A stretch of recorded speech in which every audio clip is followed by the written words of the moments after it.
असं ऐकल्यानंतर लगेच वारकरी न जेवता त्या भगवान पांडुरंगाला धावा करतो महाराज. म्हणतो, अरे हे पांडुरंगा, जे ग्रस्त तुझी सेवा करतात, तुझ्या महिन्याचे वारकरी ज्या घरी असताना असे जर घडले तर तुझा मान राहणार नाही. तर तू त्या मुलाला जिवंत कर, त्या मुलाला अकल्प आयुष्य दे. जेत महाराजा बघाच्या पहिल्याच्या सांगतात, अकल्प आयुष्य व्हावे दया खुळा माझी आस कळा हरीच्या दासा. अकल्प आयुष्य व्हावे दया खुळा माझी आस कळा हरीच्या दासा. मग भगवान पांडुरंग परमात्म्याने त्या मुलाला जिवंत केले महाराज.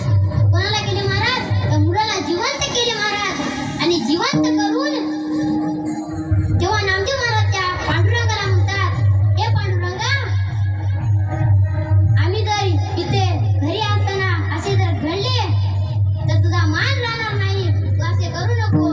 नामदेव महाराज म्हणतात, हे पांडुरंगा, ज्यावेळेस तुझी सेवा करतात, ज्यांच्या मुखामध्ये याकडे नामचिंतन आहे, जे तुझ्या हरीचे दास आहे, त्यांना कल्पनेची बाजार होऊ देऊ नको.